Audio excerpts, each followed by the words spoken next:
Salut, c'est Joël Bernard de moncoachdegolf.com, bienvenue dans cette vidéo. Si vous êtes là, c'est que vous avez vu la première vidéo du fitting que j'ai réalisé, enfin, oui, que j'ai eu la chance de réaliser avec François Magne, qui est un fitter du circuit européen principalement, et qui a fitté les meilleurs joueurs de la planète. Alors après ce fitting, eh bien, j'ai plein de questions à lui poser, donc je vous propose de vivre ensemble une interview qui va être totalement improvisée avec les questions qui me viennent, et vous allez voir, ça va être passionnant. C'est parti. Salut François. Salut Joël. On vient de terminer le fitting et je suis à la fois bluffé et surtout j'ai plein de questions. J'ai plein de questions. La première, c'est ce qui m'ennuie considérablement. C'est même si je suis ok avec le fait que, par exemple, sur certaines marques de pompes, tu sais que des Converse, par exemple, ça taille plus grand, d'accord. Tu sais que des Nike, ça taille plus petit. Tu sais que certains types de fringues, il faut prendre du L à la place du XL et vice versa. Ok. Mais là, ce qui me pose problème, c'est j'avais des clubs pensant jouer du stiff en me disant bah tiens, voilà, j'ai 47 balais, je vais jouer plus cool, je vais prendre des manches un petit peu plus, voilà, un peu plus souples. Et d'ailleurs, c'est ce que je vous recommande de faire d'une manière générale. Tu me diras si tu es OK avec moi, mais il vaut mieux jouer des clubs plutôt légers, plutôt souples que trop lourds et trop raides. Donc je me suis dit, allez, hop, on va prendre des clubs un peu plus légers, on va prendre des clubs plus souples en prenant du stiff. Et là, dans ta charte, en vérifiant club par club, la quasi-totalité sont en triple X. C'est quoi ce bordel?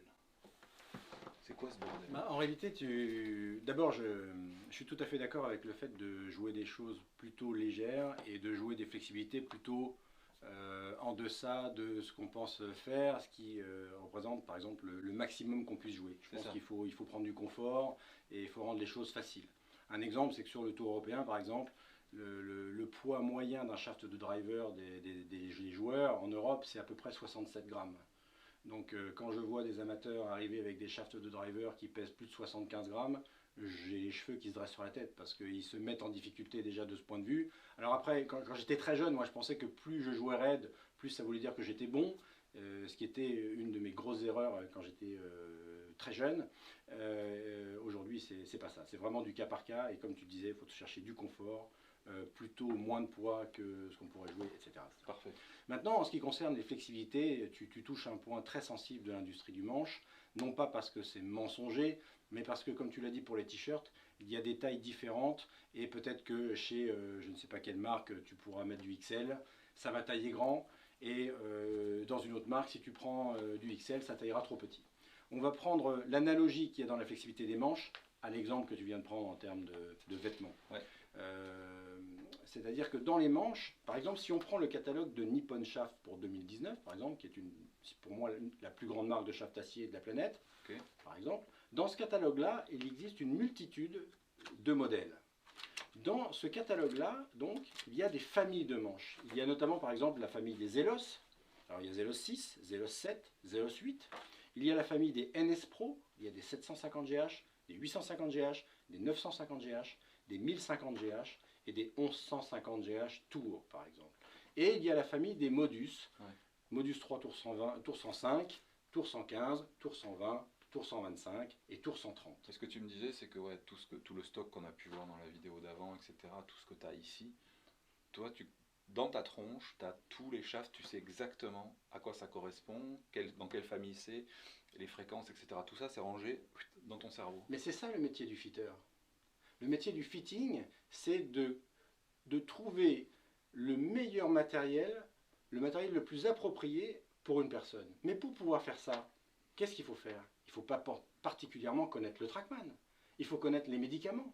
Le TrackMan, c'est le résultat... ouais, c'est le truc qui mesure, c'est le truc qui mesure le... Mais voilà, le TrackMan, c'est une analyse de sang, le TrackMan. C'est pas la manière de résoudre le problème. Ouais, alors le TrackMan, c'est très bien, encore faut-il savoir s'en servir aussi.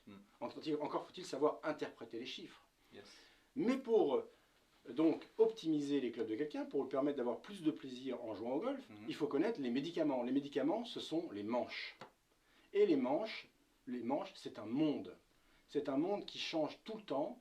Et le monde des manches travaille en permanence avec le monde des têtes pour créer des clubs d'une année sur l'autre plus optimales par le poids, par les points de flexion, par la qualité des résines, par la qualité des fibres graphites, par l'association de toutes ces choses-là pour permettre aux gens de jouer mieux. Donc, le fitting, effectivement, c'est métier qui consiste à connaître essentiellement et particulièrement bien les manches. Mais les manches tout seul, c'est comme le trackman, ça ne veut rien dire. Il faut connaître les manches et savoir l'incidence que ça va avoir sur quelqu'un. Moi, mon école, ça a été le Tour. Le Tour, c'est une école extraordinaire. C'est une école où le résultat principal, c'est la performance. C'est binaire. Un club, il fonctionne pour un athlète ou il ne fonctionne pas. La grosse différence avec le monde professionnel par rapport au monde amateur, c'est que le monde amateur est essentiellement épris d'émotions et de sensations. Ça ne veut pas dire que le pro n'en a pas. Mais si jamais le professionnel, par exemple, a une mauvaise sensation avec un club avec lequel il performe, il va accepter cette mauvaise sensation pour accepter la nouvelle dans la mesure où il performe. Mais pour reprendre la question que tu as sur les nomenclatures des flexibilités des shafts, c'est vrai que c'est très confusionnel pour le consommateur parce que du régular, donc dans le modèle Nippon par exemple, Zelos 7, eh bien ce n'est pas la même valeur d'oscillation par minute par rapport à un régular qui serait pris sur un shaft Modus, toujours de chez Nippon, Tour 115 par exemple. Et non seulement le paramètre d'oscillation par minute et de fréquence notamment, qui est la valeur exacte de la flexibilité d'un club, mais non seulement la valeur de fréquence est différente, mais les profils sont différents. C'est-à-dire qu'au milieu de la famille Zelos, par exemple, dans le catalogue ne serait-ce que Nippon, entre le Zelos 6, qui est un shaft de famille mid, et le Zelos 7, qui est un shaft de famille point de flexion bas type soft, il y a des grosses variations de profil. Et comme je l'ai dit tout à l'heure pendant le fitting, tu peux taper dans la balle avec les 3 familles de shafts. Tu ne peux pas être performant avec les 3. Ce n'est pas possible. Parce que le corps humain présente des dispositions de répétitivité d'un système qui est certain et quantifiable. Ok. La question qui me vient, c'est celle qu'ont beaucoup de golfeurs amateurs, tu vois, qui vont être, allez, on va dire, dans les 24, dans les 28, même dans les 18, 20. Ils se disent, ouais, mais moi, j'ai pas encore un swing suffisamment répétitif pour aller me faire un fitting, parce qu'une fois je fais ça, une fois je fais ça, une fois je fais ça.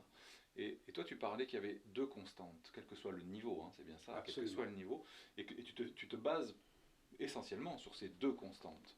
Donc, qu'est-ce que tu peux dire justement aux joueurs amateurs qui nous écoutent et qui ont justement on va dire ce frein ou cette croyance de dire bah, j'ai pas encore le niveau, j'irai faire un fitting une fois que voilà que mon swing sera plus stabilisé.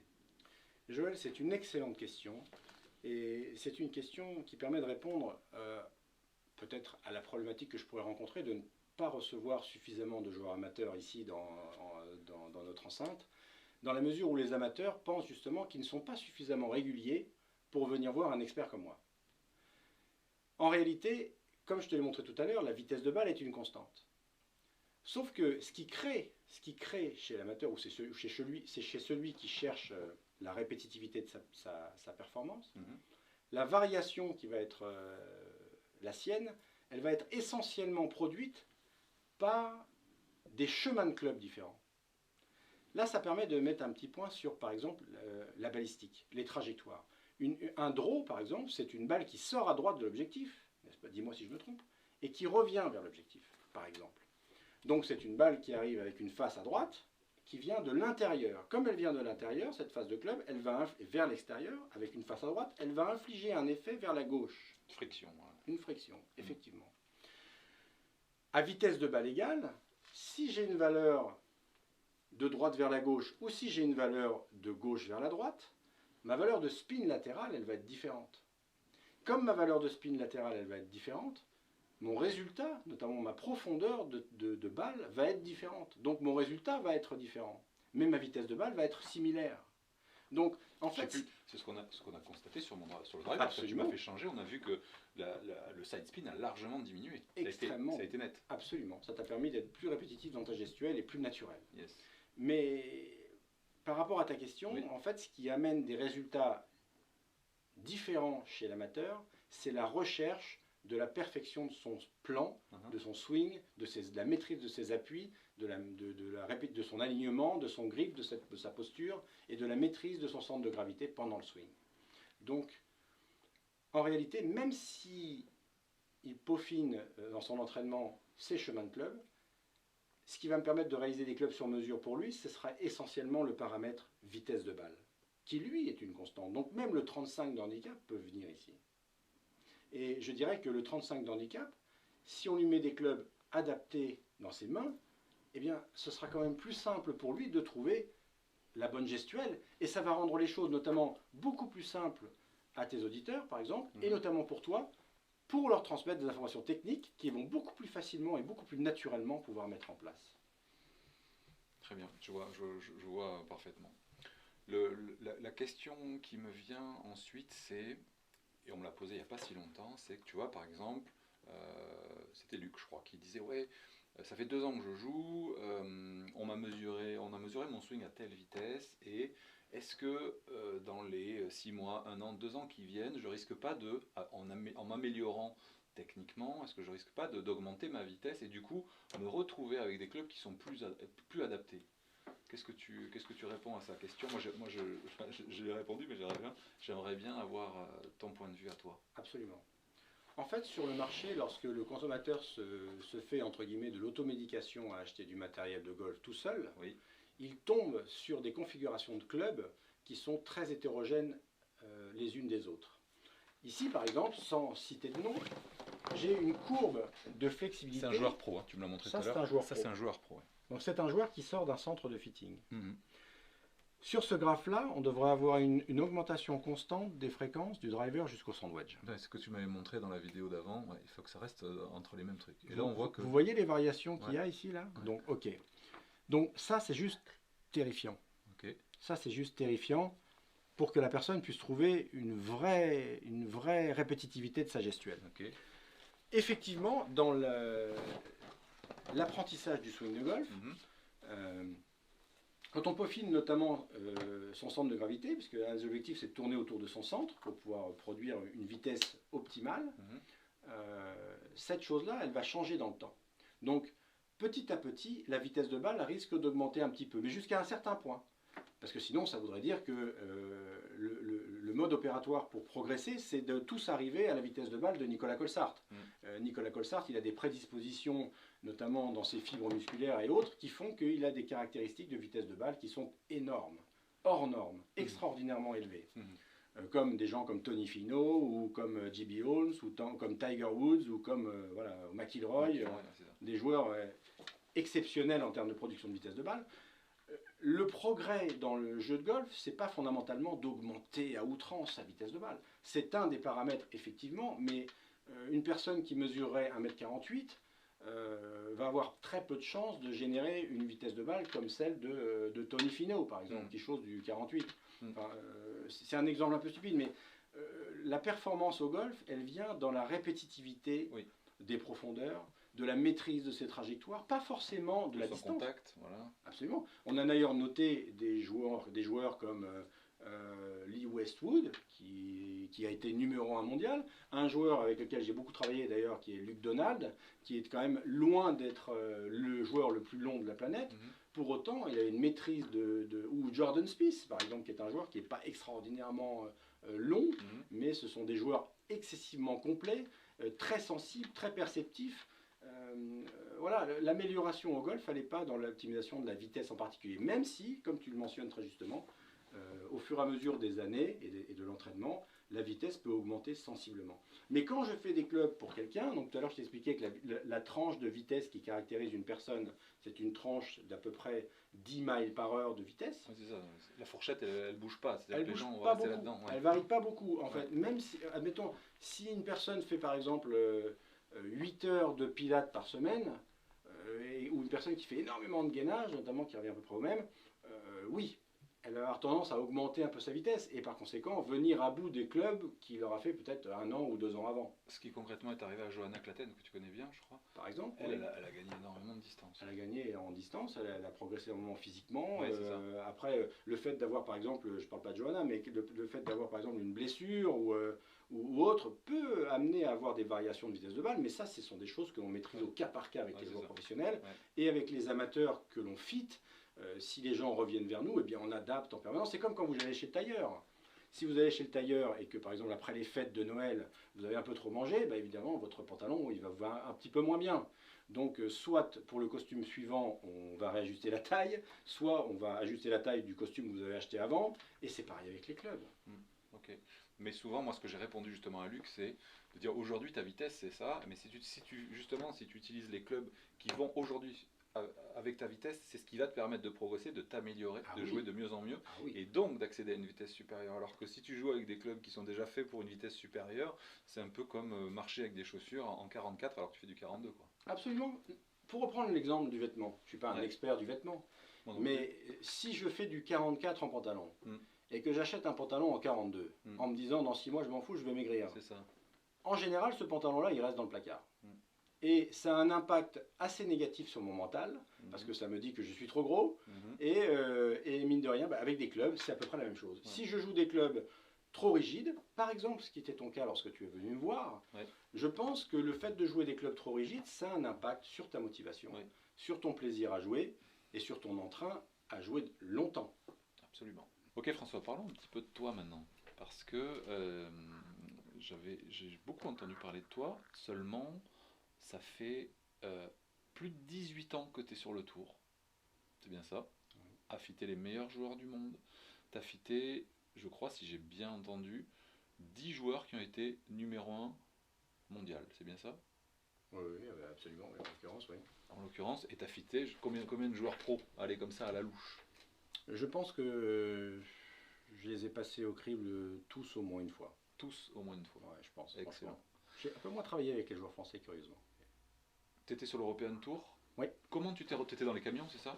Absolument. Comment tu t'es retrouvé à cet endroit-là? C'est-à-dire, ça fait longtemps, le fitting, à partir de quand tu t'es intéressé à ça? Comment t'es tombé là-dedans? Et voilà, raconte-nous un petit peu ton histoire. Bon, en fait, c'est drôle parce que j'ai toujours été féru de matériel. Je me suis toujours posé plein de questions sur le matériel. Ça m'a toujours intéressé. J'ai toujours aimé les produits. J'ai toujours aimé les têtes de club. Je te coupe, mais tu es un excellent joueur. C'est-à-dire que tu es combien d'index aujourd'hui?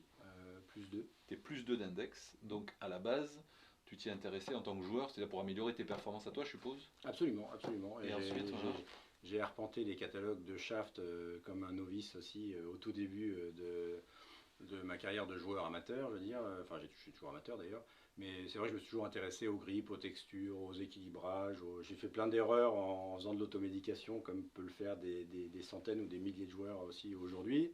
Je me suis retrouvé dans des impasses techniques à cause de matériel, sans en avoir des connaissances d'ailleurs.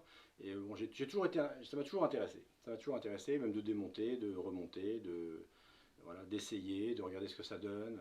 Et du coup, qu'est-ce que t'as fait comment t'as fait pour te retrouver comme ça dans les camions du Tour et que les gens viennent te consulter aujourd'hui? En fait, et depuis des années même, pas qu'aujourd'hui. Ouais, c'est une histoire de vie. Bon, moi j'ai fait du droit hein, comme étude, donc mon professeur de droit administratif me disait le droit mène à tout. Alors effectivement, pour faire du droit, pour faire du fitting sur le Tour européen, c'est un peu... C'est pour taper droit, donc c'est pour taper droit. Pour taper droit. Non mais c'est assez atypique. Lorsque la société IGC a été créée par son fondateur, Philippe Nicolai de Rothschild, il est venu me chercher pour créer un réseau de distribution à entreprise, etc. Et au même moment que les relations commerciales internationales, donc avec ses fournisseurs américains ou japonais, que sont les marques de Shaft, ont été créées, ce gros partenariat financier a été créé et j'ai été propulsé sur le Tour européen pour on va dire, peaufiner ma connaissance intrinsèque des produits que par ailleurs je vendais en négoce, donc en B2B, parce que IGC c'est une société qui fait du négoce et de la distribution de matériel de golf, et donc se retrouver comme ça en relation avec les gens qui fabriquent les produits à la source, c'est-à-dire les ingénieurs de toutes les marques de shafts qui fabriquent donc des shafts dans le monde entier. Donc j'ai rencontré tous ces gens-là pour comprendre comment un manche était fabriqué d'un point de vue de l'ingénierie, pourquoi il était fabriqué, comment c'était fabriqué. Donc ça m'a donné une connaissance profonde des produits que par ailleurs je vendais donc en B2B, donc aux magasins que j'ai comme client aujourd'hui au travers de l'Europe. Et cette position sur le Tour m'a donné on va dire une connaissance beaucoup plus profonde et beaucoup plus technique donc, du matériel. Bon, c'est la position dans l'entreprise IGC qui m'a permis d'avoir cette position-là sur le Tour européen grâce aux marques de shaft qui m'ont confié aussi cette lourde tâche, parce que c'est un métier qui est bien plus qu'un métier de fitter. En fait, c'est un métier qui est un petit peu diplomatique. C'est un métier où on charge les camions en produits. Donc, Ce sont des relations qui sont très profondes avec les marques. On a des relations très importantes avec Titleist, avec Ping, avec toutes les marques qui ont un camion présent sur European Tour. C'est une position commerciale, c'est une position politique, c'est une position diplomatique, position de technicien. Il y a une relation avec les joueurs, avec les coachs, avec les techniciens des marques, avec les marques de shaft, la marque de shaft qui me met dans cette position aussi. Donc c'est une position un peu enfin, très intéressante. Et donc sur le Tour européen où la seule chose qui est mise en avant c'est la performance. Donc je me suis retrouvé à monter au tout départ, à démonter, à monter, à essayer, à typer. Donc typer pour les moins expérimentés, typer c'est la chose qui consiste à couper une partie du manche au type avant de le monter. Et à chaque fois que l'on type un shaft, ça a une influence sur le fonctionnement du shaft, ça a une influence sur le spin, ça a une influence sur plein de choses. Et donc à l'époque, j'étais sur le Tour européen pour Aldila pendant quelques années, avant de m'occuper de Fujikura sur le Tour européen. Et ça m'a donné une connaissance d'autant plus profonde, notamment dans le lien qu'il y a entre le réglage d'un manche et sa jouabilité. Parce que confronter des shafts que l'on monte, que l'on démonte, que l'on coupe, que l'on équilibre différemment au swing des meilleurs athlètes de la planète, c'est juste un mode d'apprentissage qui est exceptionnellement riche. Non pas qu'il soit moins riche auprès d'un amateur parce qu'il serait moins régulier dans sa gestuelle, mais en tout cas en termes de recherche de la performance, c'est d'une richesse inouïe. Donc j'ai appris, j'ai configuré des millions de shafts différents et je dirais que c'est ce qui fait aujourd'hui mon expérience, ma vision du matériel dans le jeu, bon, plein de choses quoi. Donc c'est une histoire de vie en fait, du droit, du tour, voilà, du business, des liens commerciaux. Voilà. Okay. Ouais, c'est assez particulier, c'est difficile de mentionner un... Il y a des gens qui probablement aimeraient faire ce genre de job. Je ne sais pas s'il y a vraiment une voie pour faire ça. Bon, bien sûr, sinon, une voie particulière, ce serait de rentrer dans une marque, par exemple, de travailler pour une marque, et puis d'être fitter pour une marque, et puis de petit à petit gravir les échelons dans la performance, dans son travail, pour être amené à travailler sur le Tour européen, puisque ce sont les meilleurs techniciens qui sont dans les camions des marques. Oui.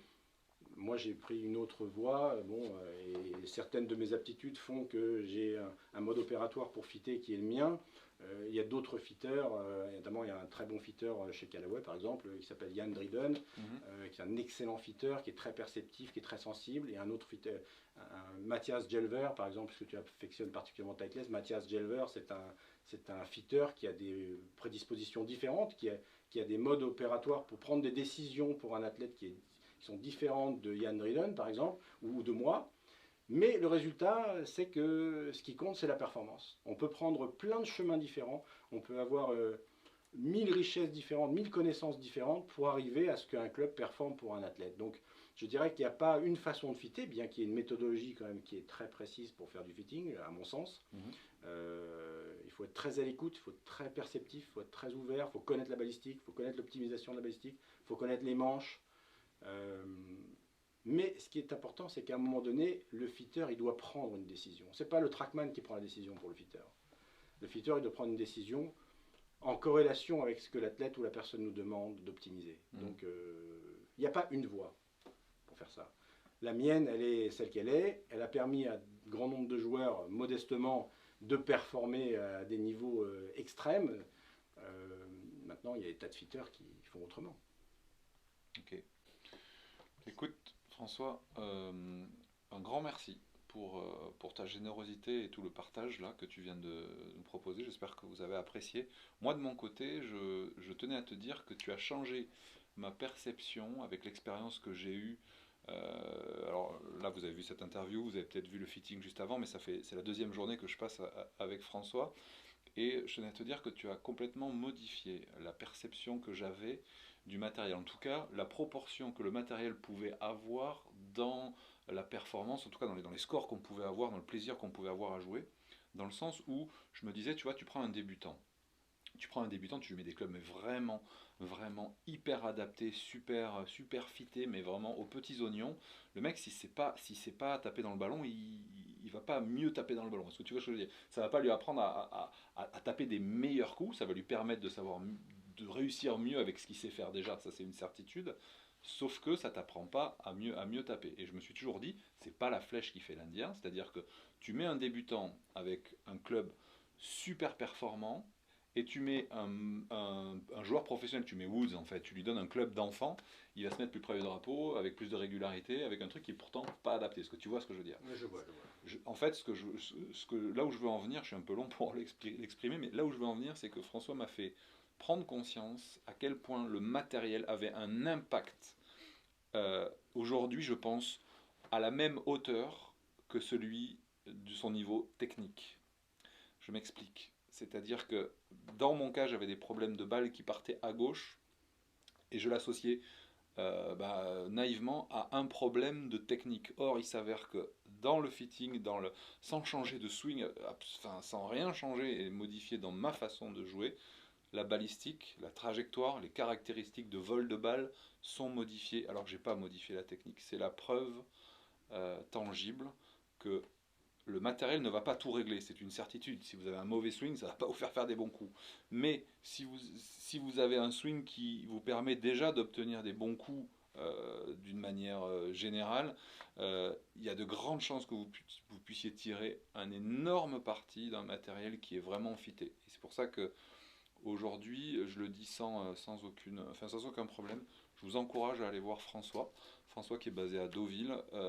Vous trouverez, je pense, assez facilement. C'est quoi, François, comment dire, le nom? Enfin, comment on peut te trouver ici On peut taper mon nom directement sur Google ou IGC, c'est le nom de la société Oui, voilà, en voilà. Normandie. Donc l'avantage, c'est que François travaille, comme je vous l'ai dit, avec les plus grands professionnels de la planète, mais il est aussi, il est aussi ouvert à prendre des amateurs, simplement des amateurs qui sont motivés et qui ont, on va dire, qui sont impliqués dans leur golf. Vous l'avez compris, c'est vraiment orienté pour la performance.